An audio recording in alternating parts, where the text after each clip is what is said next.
Right, so today we will talk about, so we are entering now in the part 2 of this lecture.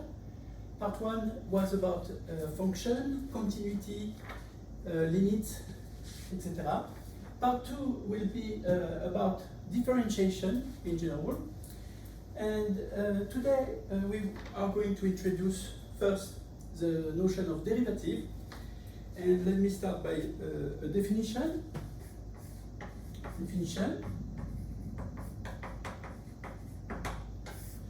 So the derivative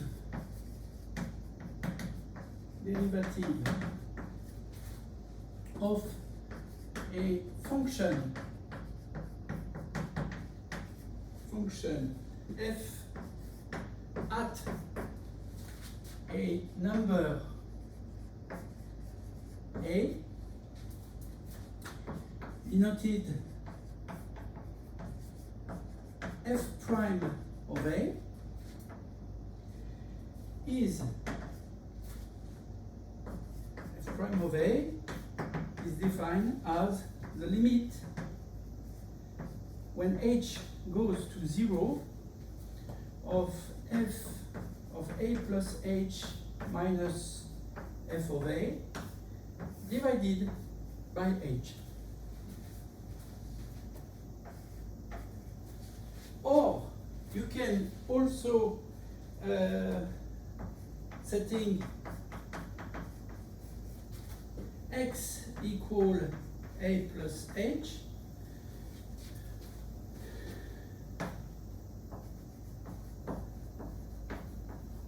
we have f prime of a equal to the limit when x goes to a of the function f of x minus f of a divided by x minus a.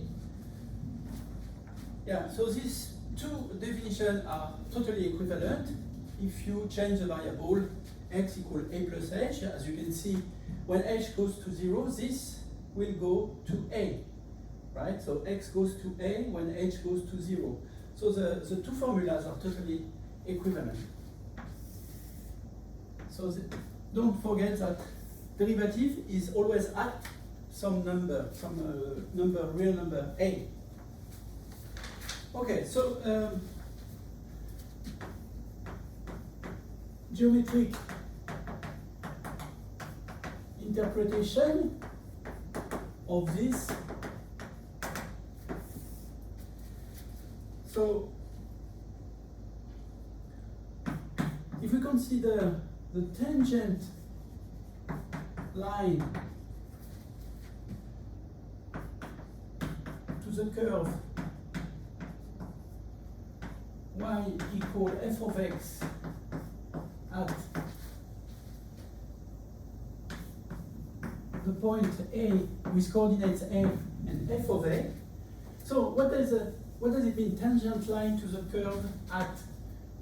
This means, in fact, the line that touches the curve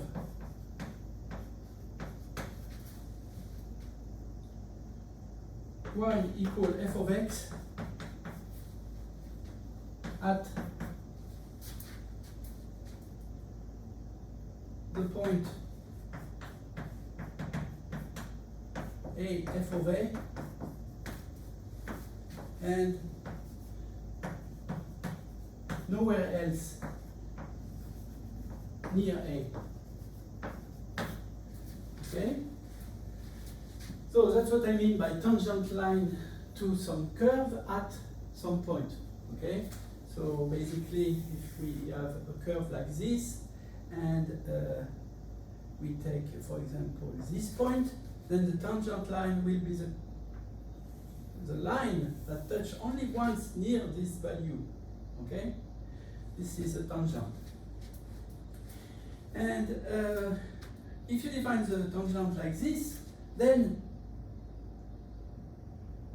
this has an equation y minus f of a equal f prime of a times x minus a. This is the equation of the tangent line at a. And this is called the slope. The slope. Okay. Now, let's take some examples.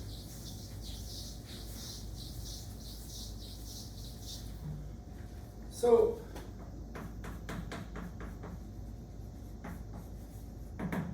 we consider here, so first we are going to find the derivative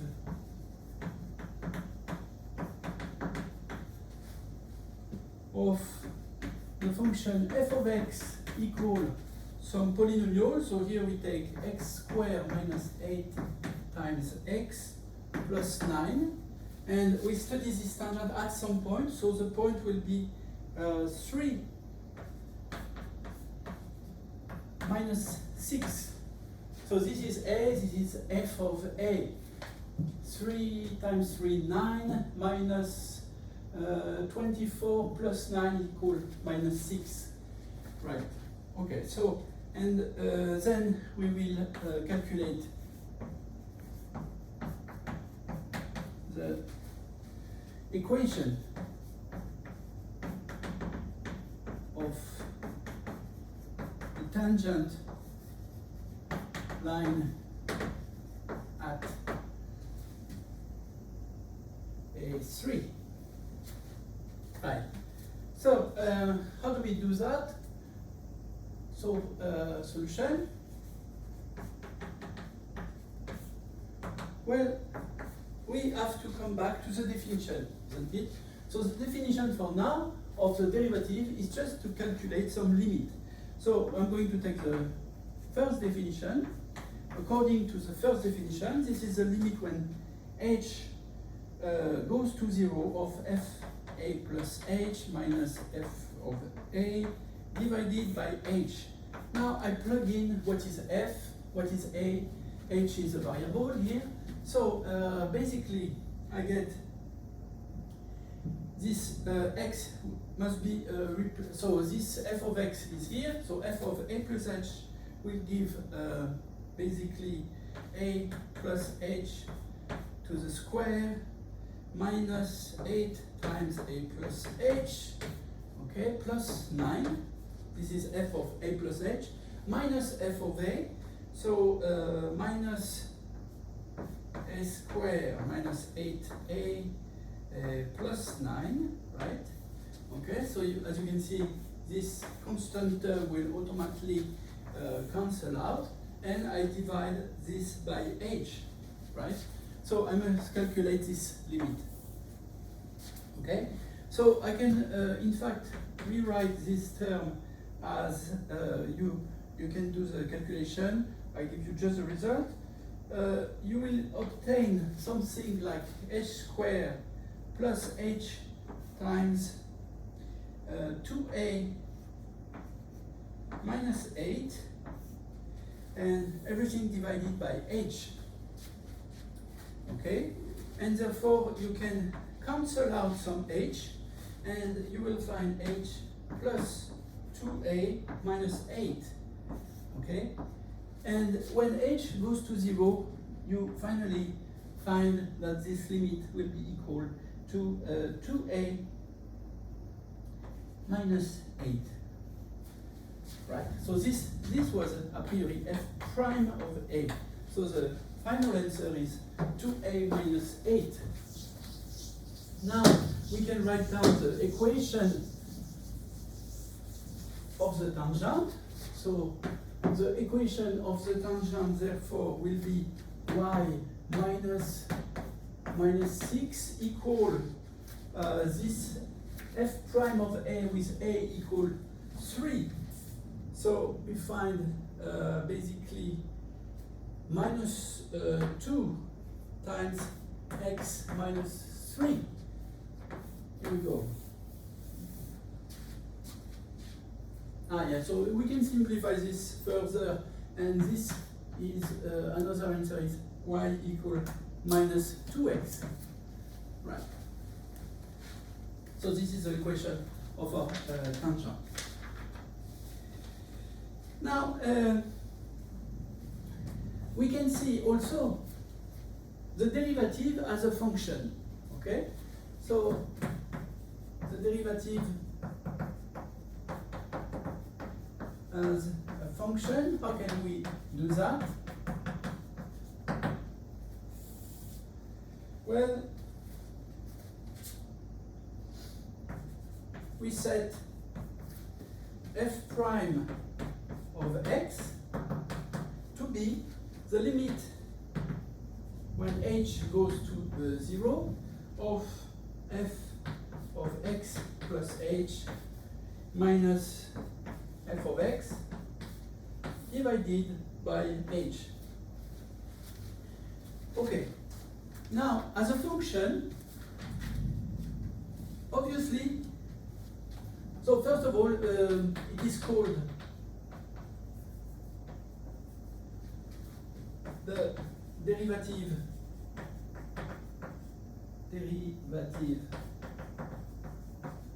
of f, first of all. Now, the domain. So remember, the domain is the set of real values such that this function is well defined. So it's the largest possible set on which the rule x gives this exists. Okay? So the domain of f prime, as you can see, it is a limit, and so limits do not necessarily exist. And in fact, it can be proved that the domain, so let's denote this dom of f prime, this is always inside the domain of f. But not necessarily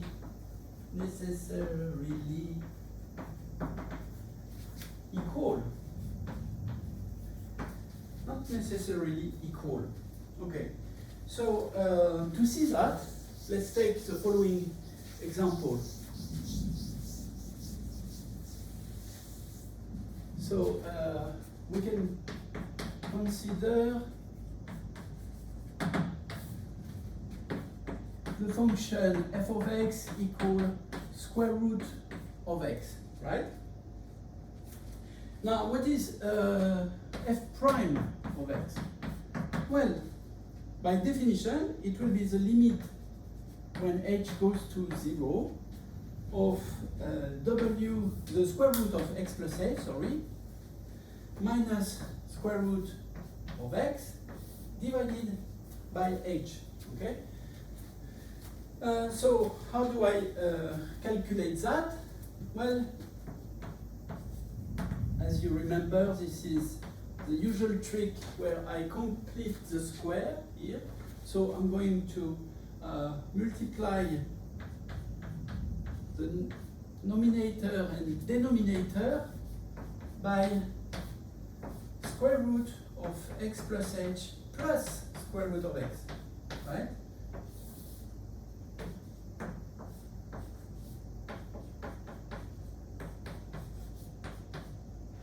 Okay, the good thing is that what is happening now is that, okay, this is a minus b times a plus b, so therefore this is a squared minus b squared.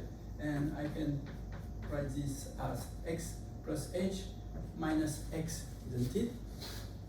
So, and divided by this.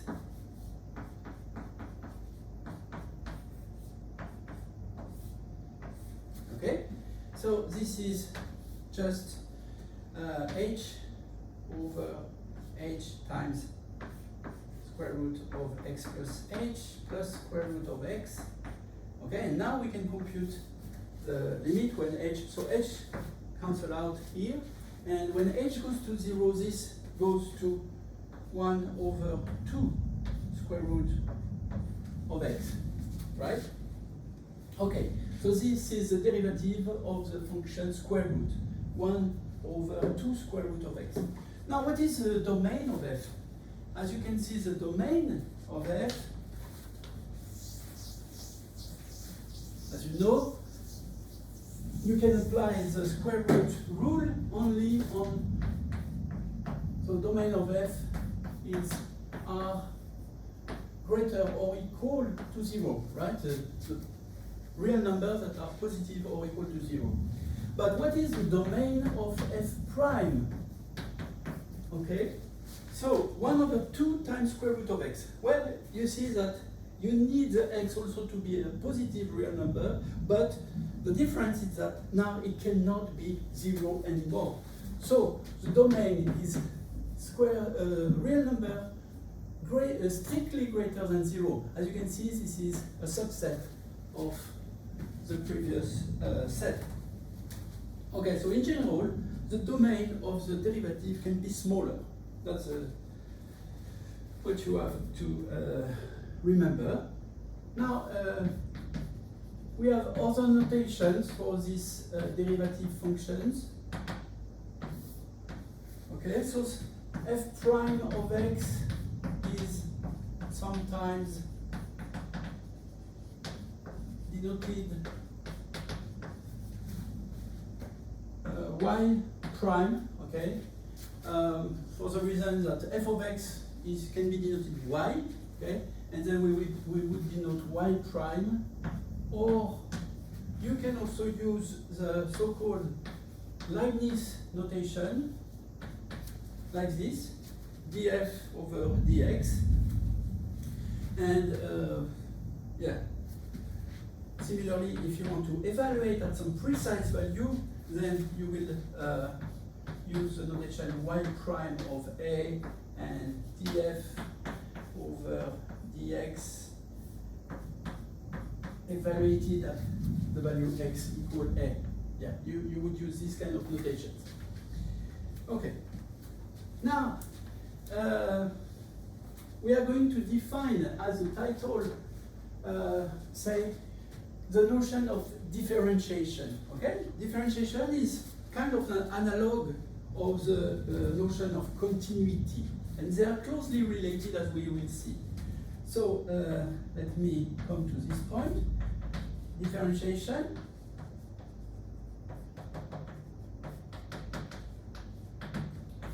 So let me give first a definition. Okay, definition. A function f is said differentiable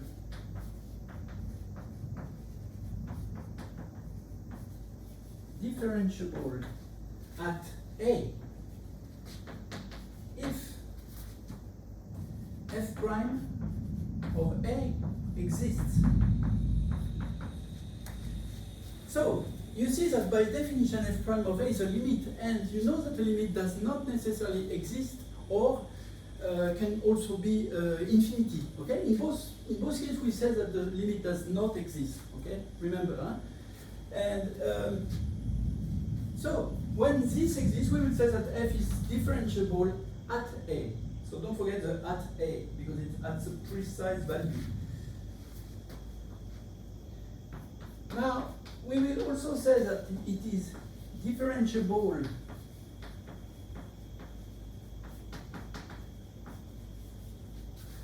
on an open interval AB. So it's important to precise open interval. Open interval. Why is it so? It's because it concerns something that is in fact a limit. So if you were saying differentiable on A closed, well, A closed means the value A, but as you know, limit does not is not important to know what happened precisely at the value A. What we want to know is what happened before and after. So if you close at A, you are not including the value before A. So therefore, differentiability doesn't make sense on the bound of your interval. Okay, so you need to open this interval because you want to consider differentiability on any x in this open interval on the left as well on the right. Okay, this will make sense only in this case. So it's a little different from the notion, for example, of continuities that work perfectly well on closed interval. So remember, continuity is on closed, differentiability is on open intervals. Okay, so so first I define differentiability at some precise value. Second, I define differentiability on some open interval, and I just explained why it is an open and not a closed. So here, A can be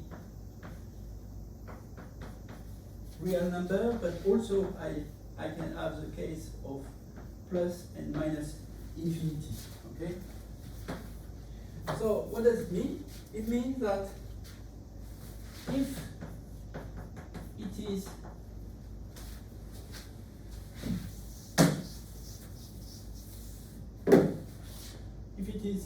differentiable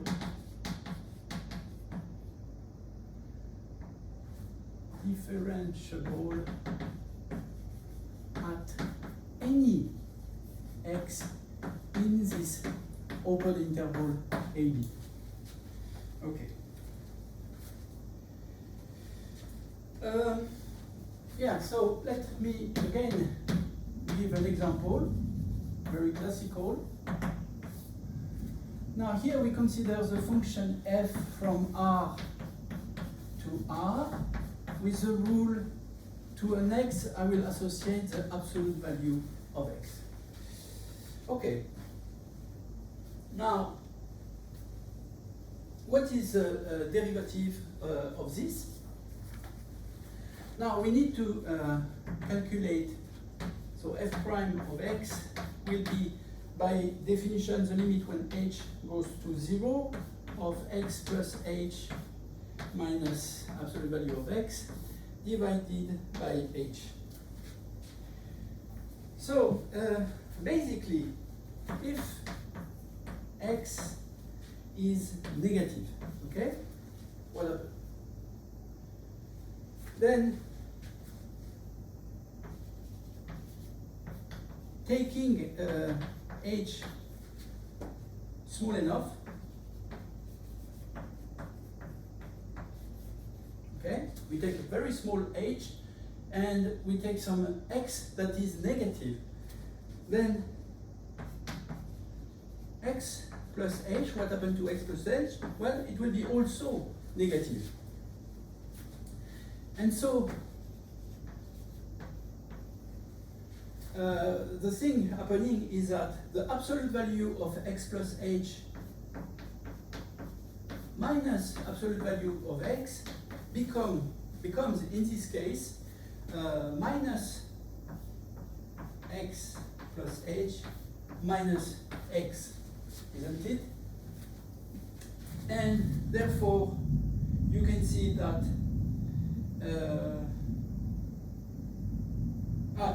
minus, so this becomes a plus, minus, yeah. And therefore the x cancel out and you obtain the value minus h, okay? As you can see. Now, what does it say?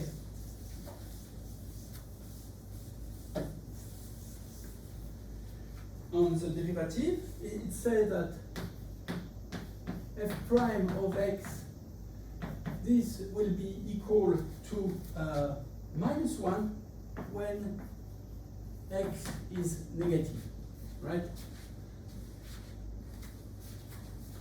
But now you can calculate what happened on the positive side. So when x is positive and h sufficiently small, then this time this will be equal to x plus h minus x, okay? So this will be equal basically to h. Therefore, again, calculating this, you see that the derivative will be this time h over h, which is 1, okay? When x.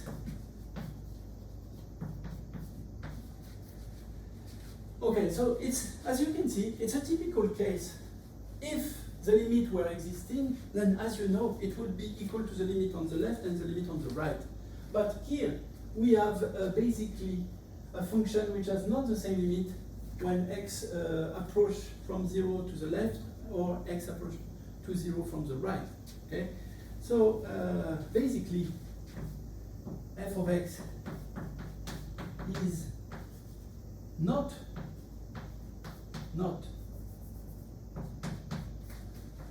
differentiable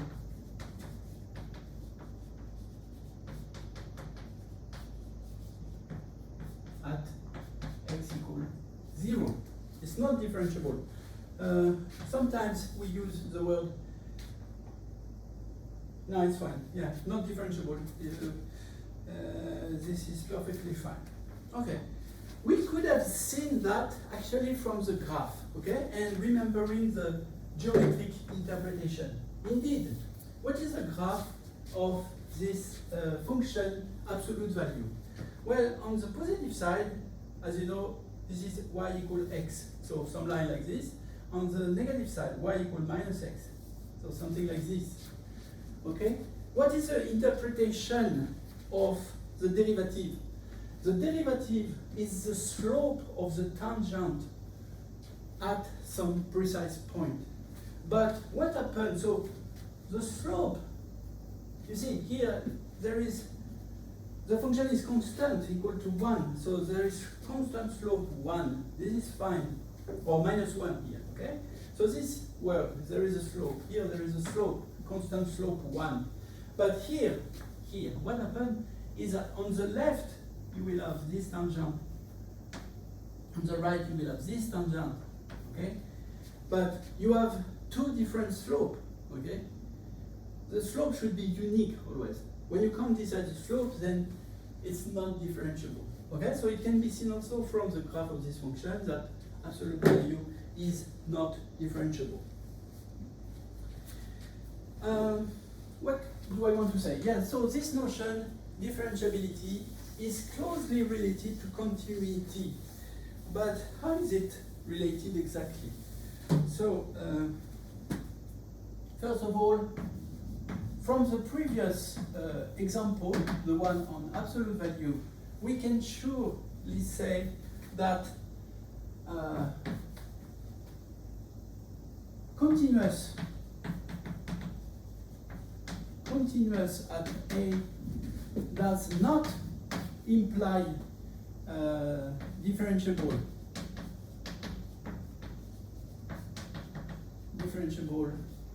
at A. Okay? So see example above. What is that? Well, remember the absolute value function is totally continuous. Okay? You can draw the graph without pulling the pen out of the blackboard. It's continuous, yeah, right? But, so it's continuous, but as we have seen, it's not differentiable. So in general, you can never imply that a continuous function will be differentiable. However, the opposite statement is actually true, and it's an important theorem. So let's write down this theorem. If f is differentiable at A, then it is continuous at A. Okay, that's right. Now let me give you the proof of this statement.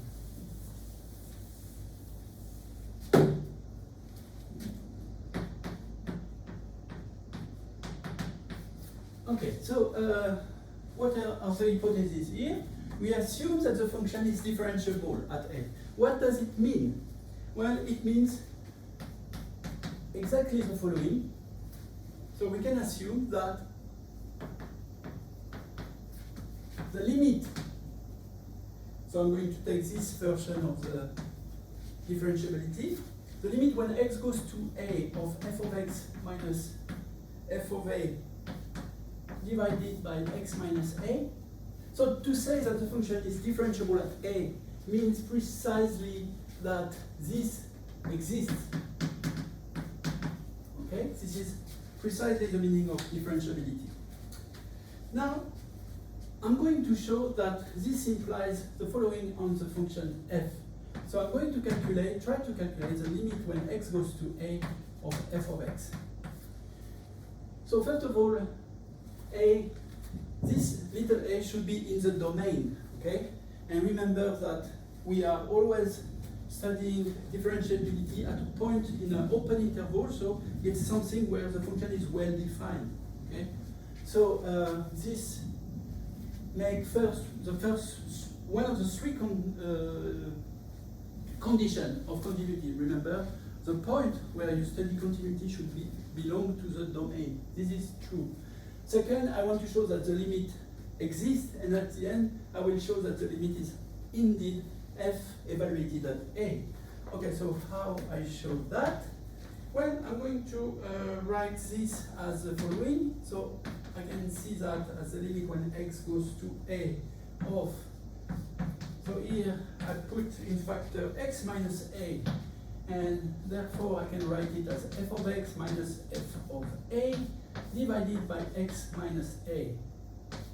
Okay, if here I can morally cancel out by x minus A, and therefore I will have f of x minus f of A. So I have to add some f of A here. Okay, and this will be then the exact. So f of x. Yeah, exactly. Yeah, so it will re-give f of x. Sorry. So this is clear. Now, how do we proceed? Okay. So first of all, I can write this as product of limit. Okay. So limit of a product is the product of limit, and therefore I will write this as limit when x goes to A of x minus A times the limit f of x minus f of A divided by x minus A. So this is true because this exists, okay? This exists and this exists, so the limit of the product is the product of the limit, okay? And this exists by our hypothesis here. And then plus the limit when x goes to A of, well, you can see that as a constant function. And here you use the limit laws for addition of function. So this is, I got this equality. Now this is, as you can see, it will be, so this goes to 0 times, this goes to f prime of A, isn't it? And this is a constant function, so I will find f of A, okay? And therefore, the final result of this is that the limit of the function f when x goes to there is f of A, which proves that the function is continuous at A. Okay, so very nice result. Now, another remark is to summarize basically how can a function fail to be differentiable?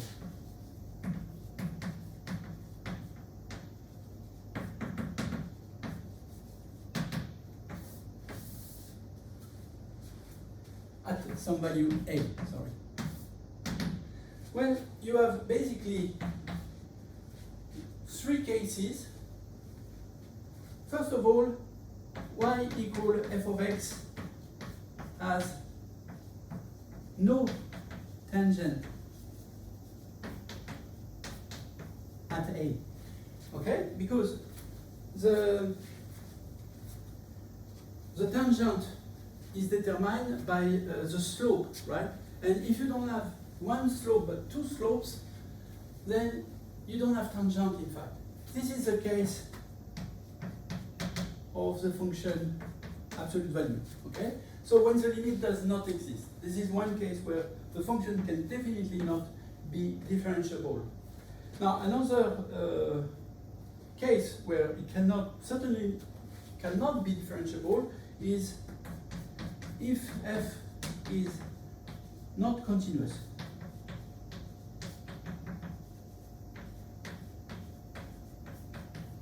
If the function is already not continuous, because you see, differentiability implies continuity, which is another, equivalently, you can say if f is not continuous, then f is not differentiable at A, okay?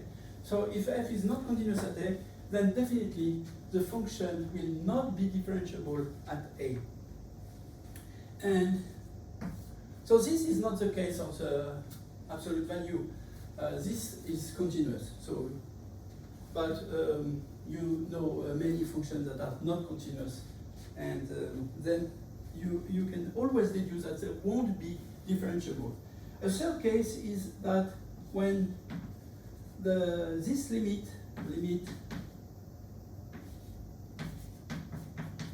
okay, this is a case where you will reach basically some infinite value, okay, plus or minus.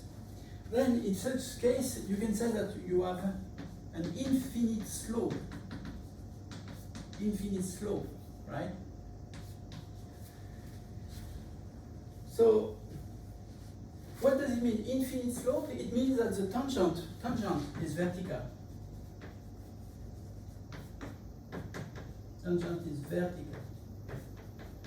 Okay, this can happen. But in this case, definitely the function will not be differentiable.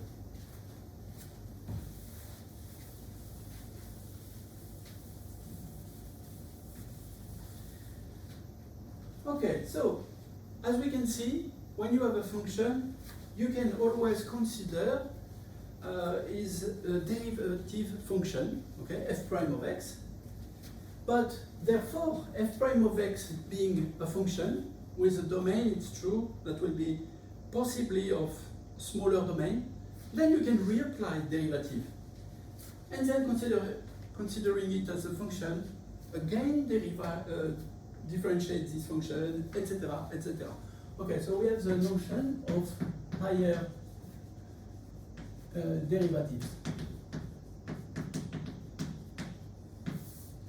So we are going basically to fix the notation for such things. So if f is a differentiable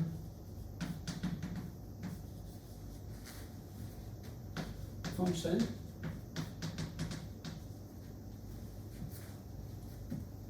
on some open interval AB, then f prime of x is also a function, as we have seen. We can define it as a function, and its derivative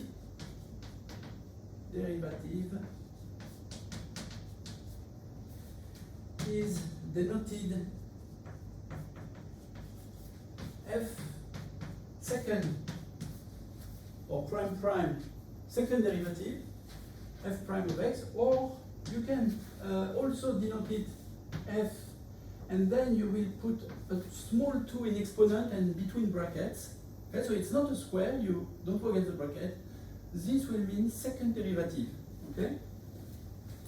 Also, we can use a Leibniz notation, which works like this.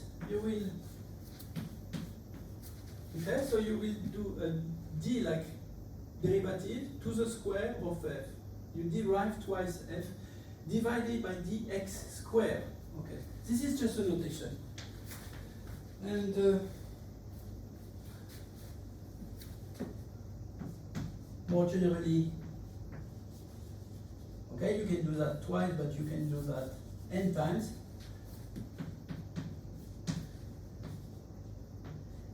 If we differentiate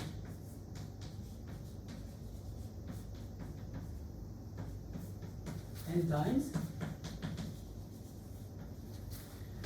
we will get fn. So you are not going to do n times prime, okay? It would be too difficult. You keep only these two notations, fn of x, or you will use this notation, so d to the power n of f divided by the dx to the n. Yeah. So this will be our notation. Let me give you a little exercise. Yeah, so exercise.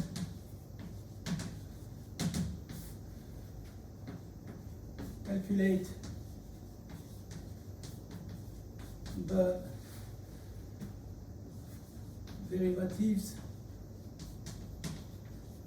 derivative n higher derivatives of f, the function from R to R that associates to x, the x squared. Okay? So, to solve this exercise, I don't want you to apply some formula that you would know concerning the derivative of x to the square. No, you need to come back each time to the definition. The definition should be a limit when h goes to 0, etc., etc. Okay. So,